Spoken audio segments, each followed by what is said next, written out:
Hey guys, good to bad the unusual. This film is going to be about the works of Fernando Arrabal. He's only done 6 films, um, so if you are interested in them, they come in a box set put out by Cult Epic. So these are the 2 box sets right here. So if you guys are interested in checking them out, you can pick them up, buy them.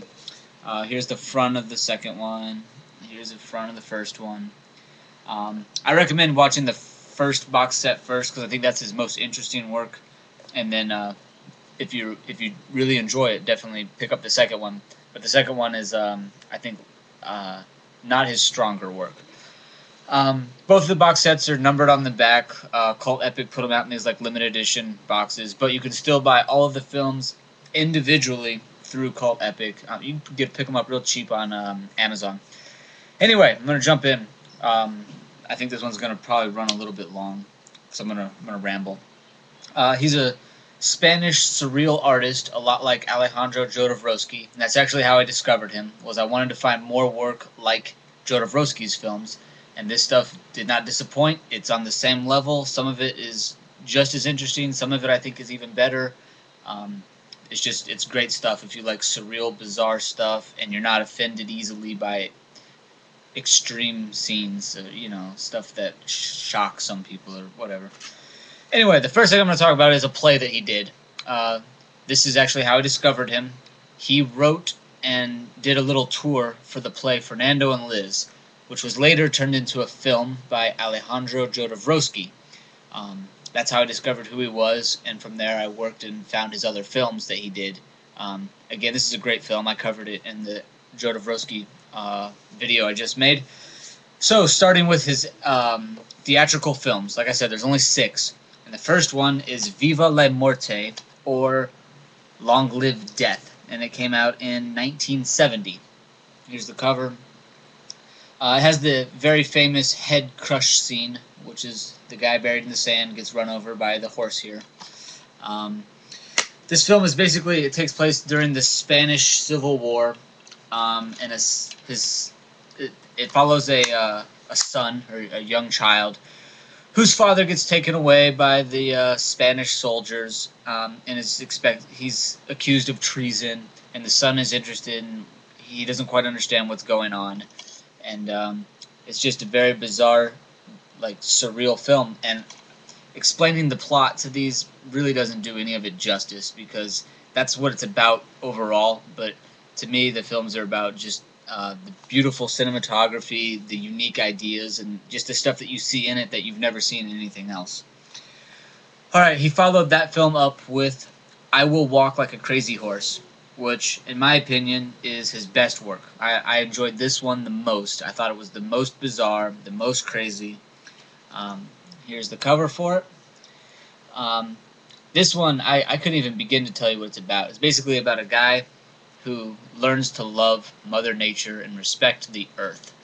Now that sounds really, really lame, but it's not at all. It's a guy who wanders into the desert and comes across Mother Nature, who's a man who lives out in the desert. And he brings him into the world, and that character that's supposed to portray, Mother Nature is having a hard time coping with the way that the world is. And this is all, these are from the 70s. The first film was made in 1970.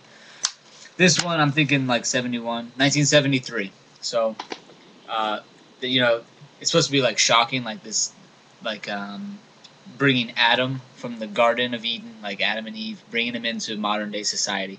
But he's only taking them to the 70s. But still, it's like a huge system shock, and it's really great. The next one is unpronounceable, so I don't really know what. I'm not good at Spanish. Anyway, I'll show you the pictures here. This one was the least impressive and the least memorable to me. It was done in 1975.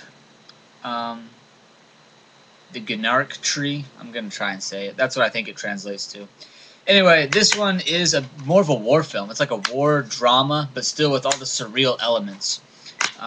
Here's the inside. It comes with this art card, which is pretty cool. And then here's the inside of that one. So it's got a lot of like war footage, and he just did an excellent job of making war footage seem surreal, because it's really not, like that kind of stuff you don't expect. But he did it so well. And again, it's about the Spanish Civil War. That's a huge theme in a lot of his work, and I think that's just because of what his family went through. I watched the documentary that came with it, and he talks a lot about it. So the next one is The Emperor of Peru. And this one was nothing like those other three. Those other three were all done in the 70s, and they were all extremely surreal, bizarre, and a lot like Jodorowsky's early work. This one, which was made, I'm thinking mid-80s, 1982. And it stars Mickey Rooney as like this crazy train conductor who's paralyzed. And basically he has children that come and play on his train, which he still owns but can't operate because he's paralyzed. And he just feeds them all kinds of crazy stories, and it's about that. And again, it's really bizarre and surreal. I didn't think I would like this one, especially once I knew what it was about. I didn't have any expectations for it. I thought it was going to be real crap, but it was actually still quite entertaining. I'm sorry, and it's again like nothing that you've seen. Next is a film that was made for TV. It was made in 1983, and this is Car Cemetery. Again, I didn't think I would care for this one once I saw it and read about it, but this one blew me away. This is definitely one of his stronger, more memorable works. And here's the inside. This one's about. It's kind of like a post-apocalyptic theme, and they live in like a junkyard made out of just like cars, but they're like standing up, and they turn them into like these hotels basically. Again, it's really weird, and it's hard to explain any of his work, but it's about a gang in a post-apocalyptic theme with just bizarre stuff going on at all times. And the last thing that he did was Farewell Babylon, and it's three different like documentaries. One was made in 1992, 1998, and 2007, and they all interview him. They talk about him and his work, and like I said, how he talks about this. In his first three films, it's focused strongly on the Spanish Civil War. And this documentary also has Jodorowsky on here, and they talk about how they played off of each other during the 70s, and they rolled with each other's ideas. Well, I tried to keep it short. I know that I basically said the same thing about all of them, that they're great and that they're surreal, but I tried to give you a basic plot of them. I know it's really hard to talk about that kind of stuff, because, I mean, just think lots of gas masks, skeletons, lots of nudity, that bothers you, lots of blood, lots of very colorful blood, and it's all great. If you've seen Jodorowsky's work, you know what to expect. Because a lot of people say, yeah, I really like Jodorowsky and his stuff, but there's nothing else to see after that. Like, that genre disappeared. Well, there's 6 more films right there. If you do really enjoy the artsy, surreal stuff, there's 6 more that I highly recommend. I think that they're great, and I suggest everybody pick up those box sets, and I'm sure there'll be collectible items in the near future now that they are out of print. That's it for me, guys. Hope you enjoyed. Take it easy.